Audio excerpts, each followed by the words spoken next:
Okay, तो question number 1 है कि if S is a plane in the 3 Euclidean space containing 0 0 0 2 0 0 and 0 0 1, then S is the XY plane, XZ plane, YZ plane या फिर ये plane. देखें जी, S हमारे पास एक तो प्लेन है जिसमें ये 3 पॉइंट हैं। तो कौन सा ऐसा प्लेन है इसमें से जिसमें ये तीनों पॉइंट मौजूद हैं, हमें ये देखना है। अगर हम एक्स वाई प्लेन को देखें तो इसका मतलब एक्स वाई प्लेन एक ऐसा प्लेन होता है जिसका जी कंपोनेंट 0 होता है, यानी सारे पॉइंट्स ऐसे होंगे जिनकी एक्स कंपोनेंट की कोई वैल्यू होगी, वाई कंपोनेंट की वैल्यू होगी और जी कंपोनेंट नहीं होगा। तो हम ये देख सकते हैं कि ये जो थर्ड पॉइंट है इसमें जी कंपोनेंट भी है, तो इसका मतलब ये एक्स वाई प्लेन तो नहीं है। इसी तरह नेक्स्ट देख सकते हैं कि ये एक्स जी प्लेन है, क्योंकि इसमें एक्स कंपोनेंट वाले पॉइंट मौजूद हैं और जी कंपोनेंट वाले पॉइंट्स मौजूद हैं। वाई जी प्लेन ये इसलिए नहीं है क्योंकि इसमें ऐसे पॉइंट्स भी हैं जिनका एक्स कंपोनेंट मौजूद है, यानी एक्स कंपोनेंट वाले पॉइंट भी इसमें शामिल है, तो इसलिए ये वाई जी प्लेन भी नहीं है और ये लास्ट वन भी नहीं है। लास्ट वन इस वजह से नहीं है कि अगर ये कोई भी प्लेन की इक्वेशन हो तो वो पॉइंट्स उसमें तब लाई करते हैं जब वो पॉइंट्स उसकी इक्वेशन को सेटिस्फाई करें। अगर हम इस पॉइंट को चेक करें 2 0 0, यानी एक्स को 2 पुट कर दें, okay, 2 plus 2 time 0 minus 2 time 0 that is equal to 0। Okay, तो ये एक ऐसा प्लेन है जिसमें ये तीनों पॉइंट्स तो लाई करते हैं। तो क्या यही हमारे पास सॉल्यूशन है? क्या ख्याल है जी आपका? सर आंसर तो 2 नहीं आ रहा। आंसर 2 है ना, एक्स जी प्लेन है, लेकिन क्या ये भी इसका आंसर है? एक से ज्यादा आंसर भी तो हो हाँ सकते हैं ना मेरे पास अभी। सर, ये तो 2 इक्वल 0 कैसे हो सकता है? सर लेफ्ट राइट इक्वल बिल्कुल ठीक है, 2 इक्वल 0 सर हो ये ही तो नहीं आंसर सकता, नहीं है। तो ये इसका सॉल्यूशन कैसे हो सकता है? तो ये भी नहीं है। सर ओके मैं भी आपको वही कह रहा था कि 2 ही। ओके ओके, मैं समझा नहीं। ओके, नेक्स्ट हमारे पास एमसीक्यूज है कि if F is the linear transformation from the plane to the real numbers. अब हमारे पास जो लीनियर ट्रांसफॉर्मेशन है वो आर स्क्वायर से आर की तरफ है, और वो इस तरह से है कि 1 1 का इमेज 1 है और -1 0 का इमेज 2 है, जबकि हमें पूछा गया है कि what is the image of 3 5। तो कैसे फाइंड करेंगे 3 5 का इमेज? ये देखिए, ये आर स्क्वायर है, ये हमारे पास आर है, यहाँ एक एलिमेंट है 1 1, यहाँ एक एलिमेंट है -1 0। हमें इसका इमेज मालूम है जो कि 1 है, हमें इसका इमेज भी मालूम है जो कि 2 है। तो हमें यहाँ पर एक और एलिमेंट मालूम है 3 5, इसका इमेज हमने फाइंड करना है कि वो क्या होगा। ओके, तो अगर ये दोनों एलिमेंट्स लीनियरली इंडिपेंडेंट हों और चूंकि उनकी तादाद 2 है तो वो आर स्क्वायर को स्पैन करेंगे, यानी वो आर स्क्वायर की डायमेंशन बन जाएंगे। और अगर वो उसकी सॉरी बेस बन जाएंगे, और अगर वो उसकी बेस होगी तो इसका मतलब आर स्क्वायर के हर एलिमेंट को उनके लीनियर कॉम्बिनेशन में लिखा जा सकेगा। तो इसका मतलब यह है कि 3 5 को इन दोनों के लीनियर कॉम्बिनेशन में लिखा जाना चाहिए। जब हमें इसको इनके लीनियर कॉम्बिनेशन में लिख लेंगे तो वहां से हमें उसका इमेज भी मिल जाएगा। जरा देखिए, हम 3 5 को इनके लीनियर कॉम्बिनेशन में लिखें तो यूं लिखेंगे अल्फा 1 1 प्लस बीटा -1 0। तो यहां से हमें दो इक्वेशंस मिलेंगी, alpha minus beta is equal to 3 और दूसरी इक्वेशन होगी alpha equal to 5। So alpha 5 है, यहां से हमें बीटा की वैल्यू भी मिल जाएगी। So 5 minus beta that is equal to 3, so 5 minus 3 2, beta will be 2। तो हम यहाँ ये कह सकते हैं कि 3 5 is a linear combination of these two vectors where alpha is 5 and beta is 2। अच्छा, अगर ये एक लीनियर ट्रांसफॉर्मेशन है, f अगर लीनियर ट्रांसफॉर्मेशन है तो according to definition f of 3 5 should be equal to 5 f of 1 1 plus 2 f of -1 0। So f of 3 5 हमने find करना है, तो ये इक्वल होगा 5 टाइम f ऑफ 1 1 जो कि 1 है, प्लस 2 टाइम f ऑफ -1 0 जो कि 2 है। So that will be equal to 9। Excuse me sir, यहाँ पर हम डायरेक्ट कांस्टेंट को अंदर मल्टीप्लाई करके प्लस माइनस वो वेक्टर्स को ऐड कर देते, यही आंसर आता। आप ट्राई कर लें। फिर तो सर वो कोमा में आ जाता ना वेक्टर में। आप the best way to do mathematics is to the best way to learn mathematics is to do mathematics. आप एक मरतबा इसको सर खुद मेरा ट्राई करें और फिर मेरे साथ शेयर कीजिए। सर मेरा क्वेश्चन था, जी, ठीक है सर। सर ये जो आपने प्रॉपर्टी यूज किया ये लीनियरली इंडिपेंडेंट वेक्टर्स के लिए है या डिपेंडेंट के लिए है? ये लीनियरली, देखें अगर वो उसको स्पैन करते हैं और लीनियरली इंडिपेंडेंट भी हैं तो वो उसकी बेसिस होंगे, और अगर वो बेसिस हैं तो फिर ऑब्वियसली वेक्टर स्पेस के हर एलिमेंट को उनके लीनियर सर कॉम्बिनेशन में लिखा जाना चाहिए। सर हमें कैसे पता चलेगा ये वेक्टर लीनियरली इंडिपेंडेंट है? ओके ओके, देखिए आर स्क्वायर है ना हमारे पास, तो टोटली हमारे पास सिर्फ दो ही वेक्टर्स हैं। अगर वो दोनों एक दूसरे का लीनियर कॉम्बिनेशन नहीं होंगे, यानी यूं कहें कि अगर वो दोनों एक दूसरे का मल्टीपल नहीं होंगे तो वो लीनियरली इंडिपेंडेंट होंगे, एक बात। दूसरा ये भी है कि यहाँ से हम जस्ट एक डिटर्मिनेंट की मदद से भी चेक कर सकते हैं, 1 1 -1 0, इसका डिटर्मिनेंट अगर 0 ना हो, जो कि नहीं है, तो इसका मतलब ये लीनियरली इंडिपेंडेंट है। गुड हो गया sir, thank you. Welcome. Okay, next MCQ number 3 है the dimension of the subspace spanned by the real vectors is. ये हमारे पास कुछ वेक्टर्स हैं और इनसे स्पैन, जो इनके स्पैन से जो बनने वाली वेक्टर सब स्पेस है उसकी डायमेंशन हमने फाइंड करनी है। अब ये कितने वेक्टर्स हैं टोटल? 1 2 3 4 5 और 6 हैं। और ये कहां से लिए गए हैं भला, ये भी देखिए, इनके कितने कितने कंपोनेंट्स हैं? 4। इसका मतलब ये है कि ये कहाँ मौजूद हैं? ये R4 में मौजूद हैं। और अगर ये R4 में मौजूद हैं तो इनसे जो स्पैन होकर वेक्टर सब स्पेस बनेगी उसकी डायमेंशन ऑब्वियसली 4 या 4 से लेस होगी। ओके, जी सर सर। इनमें 0 वेक्टर पड़ा है। नहीं ये तो लीनियरली डिपेंडेंट है ना, हमने स्पैन करनी है ना, तो स्पैन लीनियरली डिपेंडेंट से भी हो सकती है। जितने भी वेक्टर्स हों उनसे स्पैन होने की बात हो रही है, यहाँ पर उसकी ये बात नहीं हो रही कि कितने इसमें लीनियरली इंडिपेंडेंट है, यही तो हम चेक करेंगे। Okay sir. ओके, तो ये R⁴ में है, तो इसका मतलब एक बात तो हमें यहाँ से वाजे हो रही है कि जो इस सब स्पेस की डायमेंशन बनेगी वो 4 या 4 से लेस हो।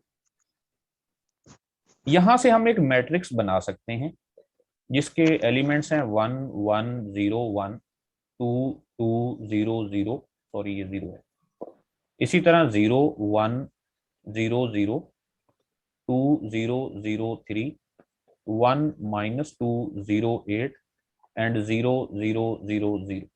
तो इस मैट्रिक्स का अगर हम रैंक फाइंड कर लें तो बेसिकली ये एक ऐसी सब स्पेस की बात हो रही है जो इस वेक्टर के कॉलम से स्पैन हो रही है। ऐसा ही है ना? जी sir. The dimension of the subspace spanned by the real vectors. तो यहां से अगर हम एक मैट्रिक्स बनाते हैं तो इस मैट्रिक्स के कॉलम से स्पैन होने वाली वेक्टर स्पेस की डायमेंशन के बारे में पूछा गया। ओके, तो अगर हम यहाँ इसका रैंक मालूम कर लें तो वही हमें इसके कॉलम स्पेस की डायमेंशन मिलेगी। याद रहे कि डायमेंशन ऑफ कॉलम स्पेस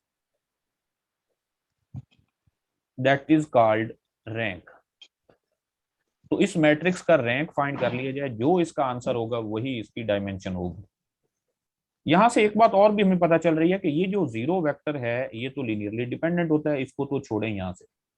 इसी तरह इन दोनों को देखा जाए तो ये दोनों एक दूसरे पर डिपेंड कर रहे हैं, मल्टीपल हैं, तो यहां से एक को स्किप कर दें, बाकी इन चारों को चेक कर लें। यानी अगर आप ये बड़ा मैट्रिक्स देखकर डर रहे हैं तो इसमें से इस कॉलम को और इस कॉलम को स्किप करके भी इस मैट्रिक्स का रैंक फाइंड कर सकते हैं।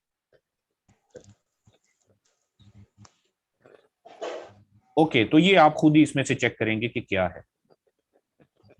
नेक्स्ट नंबर 4 है कि the rank of this matrix is. अब ये एक बड़ा स्पेशल किस्म का मैट्रिक्स है जिसका रैंक बड़ी इजीली फाइंड किया जा सकता है। आपका क्या ख्याल है, कोई आप में से ये बताना चाहे?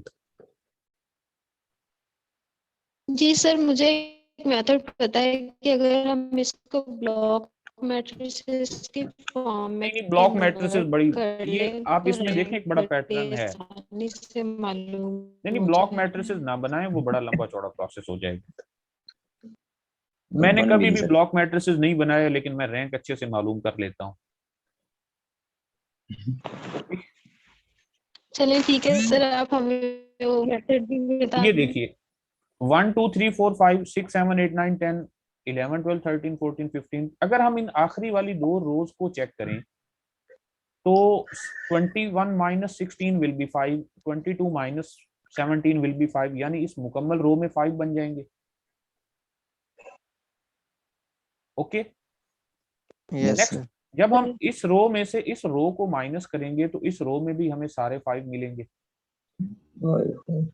इस रो में से जब इस रो को माइनस करेंगे तो यहाँ पर भी सारे 5 मिलेंगे, और इस रो में से जब इसको माइनस करेंगे तो यहाँ भी सारे 5 मिलेंगे, तो यहाँ भी 5 है। इसका मतलब ये है कि ये इक्विवेलेंट हो सकती है, ये मैट्रिक्स इस फॉर्म में 1 2 3 4 5 5 5 5 5 5 5 5 and so on, all rows are 5. Okay, तो ये तमाम तो जीरो हो सकते हैं ना, क्योंकि ये रो और ये नीचे वाली तमाम रोज एक जैसी हैं, तो इनको तो आप यहां से खत्म करें तो एक्चुअली हमारे पास सिर्फ दो रोज बच जाएंगी, एक 1 2 3 4 5 होगी और एक होगी 5। अगर हम इसको भी 5 से डिवाइड कर दें तो 1 1 1 जी 1 सर। और ये 1 होगा, और बाकी सारे जीरो। अगर हम इस रो 2 में से रो 1 को माइनस कर दें तो ये दोनों, वैसे भी ये नजर आ रहा है कि ये दोनों रोज लीनियरली इंडिपेंडेंट हैं, ये इनमें से कोई भी एक दूसरे के मल्टीपल नहीं है, तो हम ये बता सकते हैं कि इस मैट्रिक्स का रैंक 2 है। Okay, okay sir. नंबर 5 की तरफ मैं बाद में आता हूं अगली मीटिंग में, इससे पहले हम आगे चलते हैं, ये थोड़ा सा लेंथी है। नंबर 6 ये कल भी हम डिस्कस कर चुके हैं कि let we be a vector space of dimension 6। V हमारे पास एक ऐसी वेक्टर स्पेस है जिसकी डायमेंशन 6 है, यानी उसमें मैक्सिमम जो लीनियरली इंडिपेंडेंट वेक्टर्स की तादाद हो सकती है वो 6 हो सकती है। Yes sir. If U is the subset of V having 7 elements, तो वो क्या होंगे? Dependent depend sir. Linearly dependent होगा।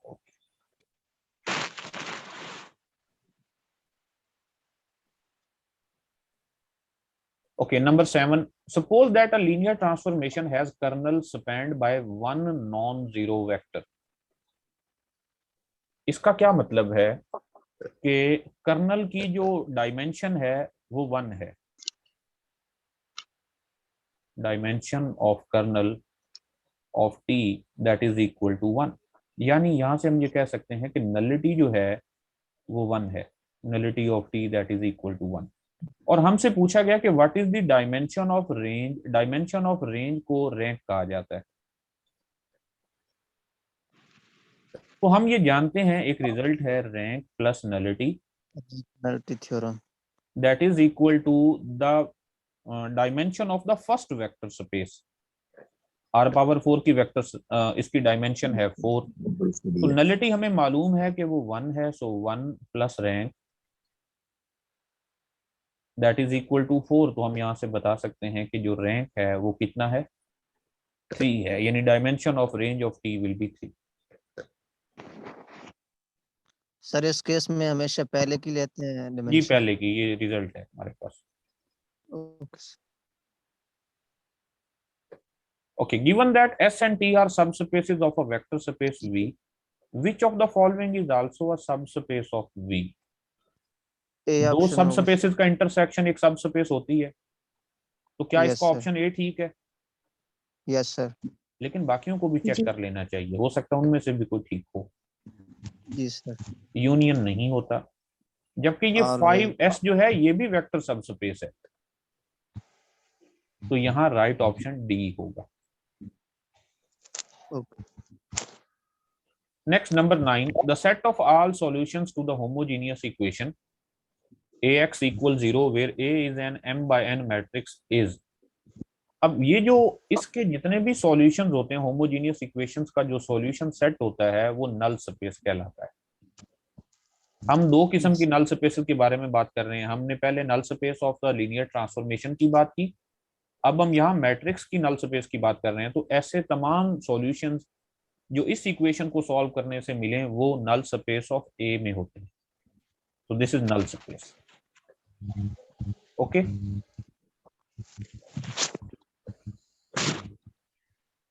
नेक्स्ट, ये प्रीवियस पेपर में भी आ चुका है कि let M23 be a vector space of all 2/3 matrices over R, then dimension of hom M23 R4 is. अब ये होम क्या है? होम से मुराद है कि जितनी भी होमोमॉर्फिज्म पॉसिबल हैं उसकी डायमेंशन, इसकी डायमेंशन के बारे में बात की जा रही है। तो याद रहे कि अगर मैं चलें यूं डिफाइन कर देता हूं कि होम ऑफ VW से मुराद ये है कि ऐसी collection F from V to W such that F is linear transformation, linear transformation कहें या होमोमॉर्फिज्म कहें, एक ही बात है। तो ये एक्चुअली एक वेक्टर स्पेस है इटसेल्फ। इसमें जो फंक्शंस डिफाइंड हैं वो एडिशन ऑफ, जो ऑपरेशंस डिफाइंड हैं वो समेशन ऑफ द फंक्शंस है और फिर constant multiple of the function है। यानी अगर हमारे पास दो फंक्शंस, अगर हम दो होमोमॉर्फिज्म लें या दो लीनियर ट्रांसफॉर्मेशंस लें तो वो इस तरह से डिफाइंड होती हैं कि f of x plus g of x, ये इनका सम डिफाइंड है। और स्केलर मल्टीप्लिकेशन इस तरह से है कि k f of x that is equal to k time f of x। तो इन दो ऑपरेशंस के तहत ये जो होम VW है ये एक वेक्टर स्पेस है। अच्छा, अब ये वेक्टर स्पेस है तो इसकी जो डायमेंशन होती है ये एक रिजल्ट है कि dimension of hom VW that is equal to dimension of V multiply with dimension of W। इन दोनों वेक्टर स्पेसेस की डायमेंशंस का प्रोडक्ट होती है। तो यहाँ आप देख सकते हैं दो वेक्टर स्पेसेस हैं, एक M23 है और एक R पावर 4 है। अब M23 की जो डायमेंशन है वो 6 है और R पावर 4 की डायमेंशन 4 है। तो इस तरह यहाँ से जो होम है इसकी डायमेंशन 24 होगी। नेक्स्ट नंबर 11 है कि kernel of the linear transformation T from R³ to R³ where T is defined as this one is. अब इसके कर्नल की बात करनी है हमने। T क्या कर्नल से मुराद ये है कि kernel of T means that those elements x y z in the first vector space R³ such that image of x y z under T is 0, और 0 यहाँ पर यूं लिखा जाएगा 0 0 0 क्योंकि R³ है उसका इमेज। अच्छा, तो इसका मतलब यह है कि इसमें ऐसे x y और z होंगे such that T of x y z defined है जो कि इक्वल है x y 0 that is equal to 0 0 0। यानी इसमें ऐसे ऑर्डर ट्रिपल्स होंगे x y z such that x is equal to 0, y is equal to 0। यानी इसका मतलब ये हुआ कि इसमें जो ऑर्डर ट्रिपल्स हैं वो इस तरह के हैं 0 0 z, where z is a real number. तो आप देख सकते हैं कि ये z एक्सिस बना है, तो ये जस्ट एक लाइन है। Okay, okay. तो मैं ये मीटिंग एंड कर रहा हूँ, नेक्स्ट सेशन में फिर बात करते हैं।